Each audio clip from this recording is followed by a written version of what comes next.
Hello beautiful souls, and welcome back to my channel in which we speak about all things self-mastery and how we can live the best life. And in this video, I'll be sharing with you how I went from experiencing 13 years of anxiety and depression, or we may also call it the dark night of the soul, to going to never experiencing it ever again. Just like that, in one moment, it all completely shifted for me. So I'll be sharing this story with you, and let's get right into it.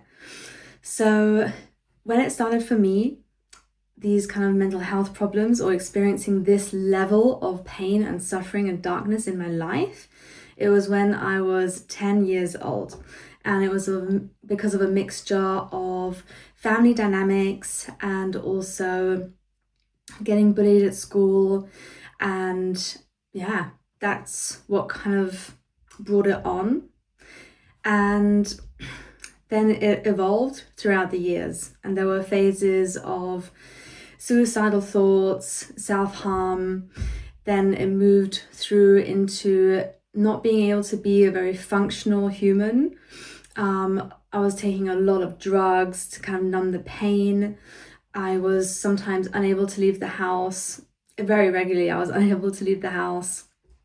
And I was in a state of not being able to be by myself, or feeling like I wouldn't be able to be by myself, because when I was, all of the pain would come rushing in and it would debilitate me.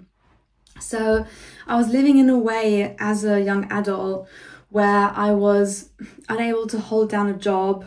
I was unable to function in kind of a healthy way in terms of eating well for myself, sleeping properly, not abusing drugs.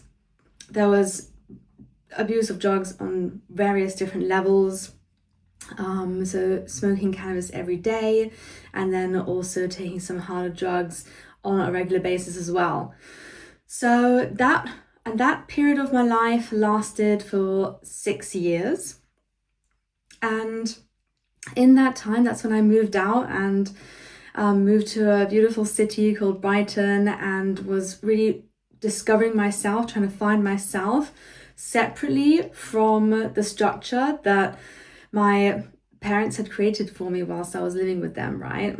So this was me coming out of the structure of the home and finding my own way. That was kind of that portion of this 13-year period. And so what happened is I was doing my best at figuring myself out. I was on antidepressants. I was on medication to support me in this time. I was unable, unfortunately, to go to any therapy or counseling sessions. I would always get panic attacks or anxiety attacks, and then I wouldn't go. I wouldn't be able to go. So the way that I was supporting myself was really only through drug taking and medication. That was as far as the level of support went. And also I definitely had some support, or a lot of support, from my mum and also some friends. However, during that time, because I felt so unworthy, I would not allow myself to be supported. I would not even accept anyone's help or support. The only support that I managed to accept was taking the medication. So in this time, I ended up making the choice of living with a person who was mentally abusive with me. So that lasted 2 months. I moved out, found my own place. Then my best friend, who had been supporting me during that time, ended our friendship. I lost my job that I really liked, and I lost it because I was sometimes unable to go to work because of the panic attacks and things like that. And most of my friends had moved away. All the friends that I'd made when I went to university, things like that, they'd all left. And university, I also dropped out. That did not fully happen for me either because of the state that I was in. So I was in a place where I was living on my own, which is such a blessing because living on my own allowed me to look more into myself and to get real with what was there. However, I was in this place of loss, of feeling big surrender to what happened to me and for me in the kind of months leading up to this one moment that I will describe to you in a moment, where everything changed. So it was kind of a time of dissolution, of everything just opening up and breaking away and dissolving, and uncertainty, and really just having no grip or anything on my life. It was completely like, and all I could do was surrender to it. That's all I could do, because it was just so many things at once. And also in that moment, I got to make choices that were better for me. And very interestingly, and this is why, from my own experience, I know that painful events are so integral to our growth and to our evolution. Because before living with this person who was mentally abusive with me, I had still had these stories of low self-worth that were perpetuating my kind of behavior and inability to help myself. And after living with him, because he treated me so badly, I actually started loving myself so much more as a result of that, because he treated me that way. And I was thinking, actually, I don't deserve to be treated like that. I haven't actually done anything to make this person treat me in this way. And yes, I energetically did. There was something in my energy field that was allowing that to happen. However, on a human conscious level, I did nothing to provoke it or anything like that, right? So in that moment, I was a victim to his behavior. And thankfully, very quickly, I was realizing how I do not deserve this. And that allowed me to come into such a deeper level of self-love and self-worth. And that allowed me to start treating myself in a different and better way. So this is where we get to alchemize the pain. We get to turn the pain into something beautiful when we allow ourselves to move through it in a healthy way. So that was such a great gift that I had already received from living with this person. And so I was in this state of everything's kind of falling apart. I don't know what I'm doing in my life. I'm kind of just freewheeling. And luckily, somehow I managed to, probably before I got fired, buy these tickets to a festival, to a music festival. And I knew some people who were going. I didn't really have anyone to go with. I just went there, organized it, went there, met some people on the bus, made some new friends, and just went for it.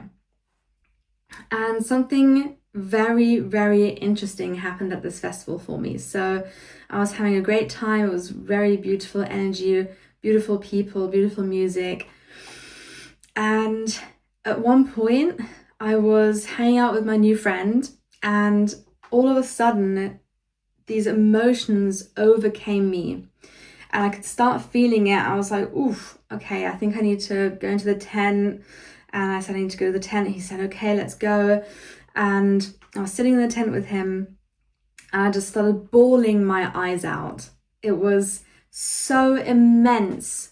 These waves of pain were being released in that moment. I was crying so deeply. And it was such a rich experience of letting go of the pain and that kind of energy, even though in the moment I didn't know that that was happening. I was just experiencing it as crying very, very intensely. And I was crying and crying, and it went on. And then by the end of it, I felt so much joy, because on the other side of grief, there is joy. It's all on the same spectrum, right? Everything is one, and it just depends where we are on the spectrum. So I moved through this pain to joy onto this spectrum by releasing and crying, letting it all out, alchemizing, transmuting that energy. And it felt incredible. And so after that, I felt good. I was like, wow, okay, I released a lot. Okay. And I just went back to the festival. I was like, yeah, cool. Done, over. Didn't think much of it. Then 12 hours later, I think it was like 4 a.m. or something by this point.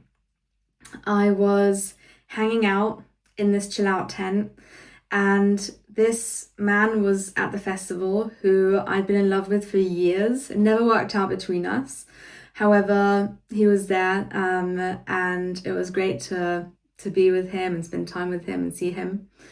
And he was probably 5 or 6 meters away from me, and I was just doing my thing, and I looked up and I looked into his eyes, and he looked into my eyes, and then something landed with me in that instance that was something like, we're both thinking the same thing, like I love you, or I desire you, I want you, something like that.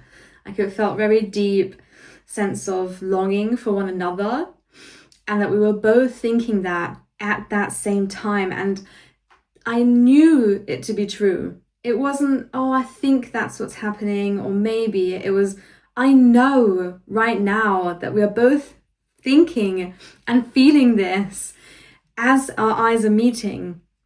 And then this knowing and this belief and this magical moment allowed me to open, and then 3 spiritual truths landed within me. One of them being that we are all connected. Everything is connected. We are all connected. Then love is at the basis of everything. And the third was that every moment is perfect, exactly the way that it is.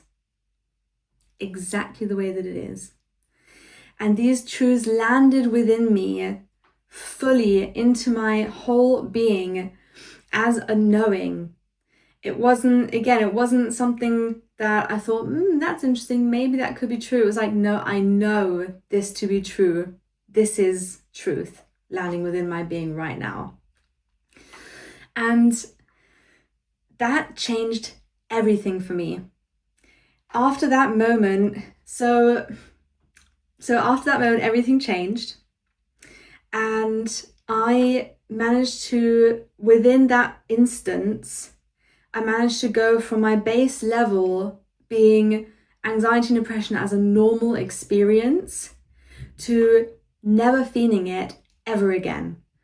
It was completely gone. My level of emotional set point went from feeling pain and suffering, anxiety and depression, whatever you want to call it, on a regular basis, to never feeling it again, and having a new kind of set point and a new range of emotions where it's just not possible anymore to go that deep, to go that far down. That was gone from my life. And in that moment, I didn't know what had happened. I didn't know what had happened. I just knew that I'd had this eye contact. I knew that we were thinking the same thing. And then these 3 truths landed within me, and I felt completely different. And so after that, when I took my medication, I felt like I was on drugs. Before that, my medication was lifting me to a point, even though I would say that point didn't help me enough to ever get out of it. And I would personally, everyone's different, so take what resonates with you right now. However, for me, I would never recommend medication to anyone, because the loss, the side effects, and what I lost, which was my libido, my desire for having sex and anything like that, that got completely lost through taking this medication. And it's been a journey of coming back to it, and I'm still not where I was before. So, and it's been 9 years since I stopped taking the medication. So that's just a little side note. Everyone's different, and everyone has a different journey, and everyone has a different, what benefits them differently. So if this resonates with you on a soul level, great. If you're like, no, I'm currently taking medication, it's really helpful, great, stick with it. I'm not a medical professional by all means. This is just from my experience, right? As a little side note.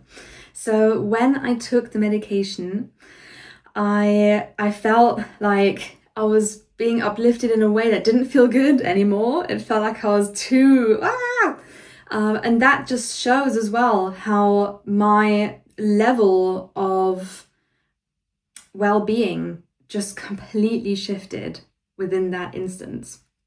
And so straight away I started coming off it. I went to the doctor and asked how can I come off it in the best way, and started that process. And it was a really interesting time for me, because not only was I feeling so different, I was also very open. I was like an open channel to more spiritual wisdom as well. So for example, another spiritual kind of truth that landed within me was that we're all part of this big soup of consciousness, and when we reincarnate, we kind of drop out in like different drops, and so we're coming from the consciousness, and there may be still an essence of the one before. However, because we rejoin, it can also have a different shape. I also knew that there was a way to control the weather through mind power. I didn't know how to do it. I just knew that it was possible. And what also happened, because I didn't have anyone to guide me through this process or help me understand what was happening. And I was so open and so in tune spiritually, I also thought that I was Jesus. That was the only thing I could understand was happening for me, was that I was Jesus. So on an ego level, my ego was not integrating all this new information in maybe the healthiest way. And I do believe now as well, the reason why it's Jesus was, well, probably because I grew up with a Christian background, but also on a spiritual level, I do believe that Jesus was guiding me at that time, and connecting with me, and that I just, from an ego sense, misinterpreted that as being Jesus himself. So that luckily only lasted a couple of months. However, that was kind of one of the byproducts of having this spiritual awakening moment. And that's what it was. Now I have the language for it. It was me waking up to the fact that I am not just a physical being. I am not just a body. My brain is not the one creating consciousness. I am consciousness in a physical body. My consciousness is creating what is in physical reality. Consciousness comes first, and then physical reality is a manifestation of consciousness. And it took me a while to find the language for all these things. After my spiritual awakening moment, it took me at least 2 years to start finding the language for it. And the way that I found the language for it is so beautiful. My intuition was guiding me towards starting meditation. Didn't really know anything about it. I just started doing it. And through meditation, I started aligning myself more to my soul's guidance, to my intuition. And through following my soul's guidance, I started finding spiritual teachers, people on YouTube, and things like that who could give me the language for what was happening to and for me when I was watching, and whatever came before as well.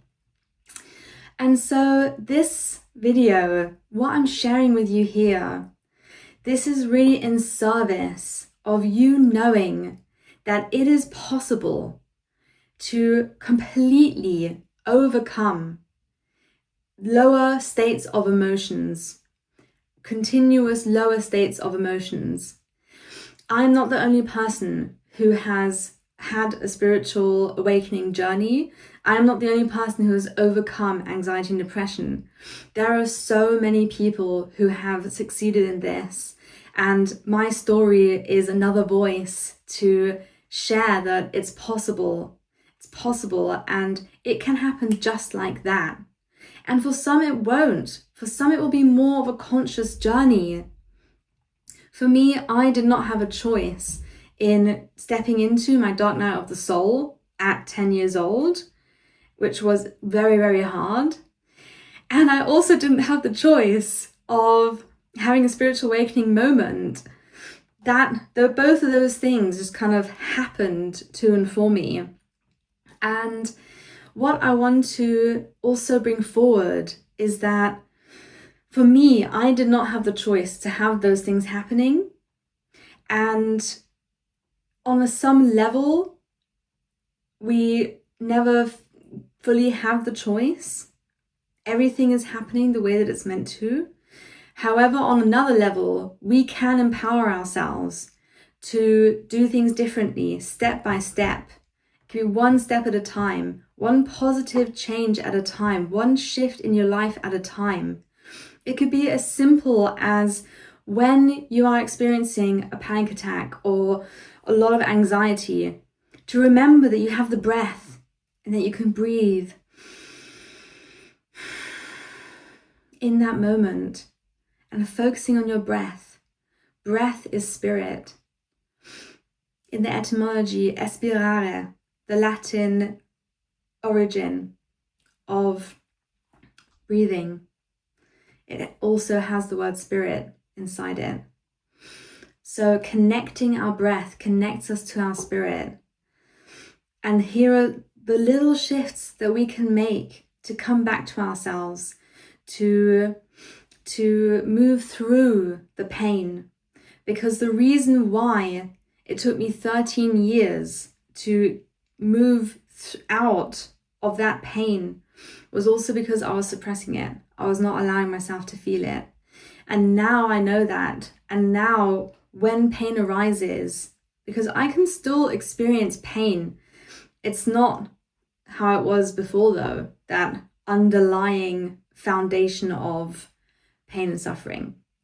However, I can still feel pain. And when I do, I focus on it. I allow myself to feel it, to move through it, to transmute it in the moment. Because it is actually a mechanism within us of transmutation. It's all energy. So denser energy, pain, suffering. As I said earlier, it's all on the spectrum. So it is still energy. And when we move through it, we can do something with that energy. And so that's, for example, I'm also a music producer. And that's also part of the process of making music, is using denser emotions and bringing it through into the music, creating something with it. It's part of the alchemy process. And there are so many other things we can do with it. When we allow ourselves to feel pain, anger, and all those things properly, we can use it as fuel towards empowering ourselves to make better choices for ourselves and the world every single day. When we watch the news and we see all of this suffering and we feel that suffering, we can use that as energy to say, right, I cannot do anything for those people directly right now, or maybe I'm very limited in what I can do for them right now. However, what I can do for myself is pour love into my life, pour love into myself, pour love into the projects that I know will help people, will serve people, people will benefit from. Pour energy into those, using the fuel of the pain and the suffering to put into them. And by doing that, we can create ripple effects, because ultimately the way that we can change the world on a bigger scale is by using what is in our control and making the best out of that, and for that to have ripple effects. If I am doing well, if I'm full of love, if I'm full of generosity, if I'm overflowing with beautiful energy, then I am able to give more. I'm able to show up in a healthier way for others. And that's how we can create change, meaningful change on the planet, is by looking after ourselves, starting with us, filling our cup, and for that cup to overflow and then other people being inspired, also stepping into that. And so it goes on, right? So I think that's it. So let me know in the comments what has been landing with you. What are you taking away from this video? What may you change in your life as a result of hearing these words? And like and subscribe, and I'm super excited to see you in the next video.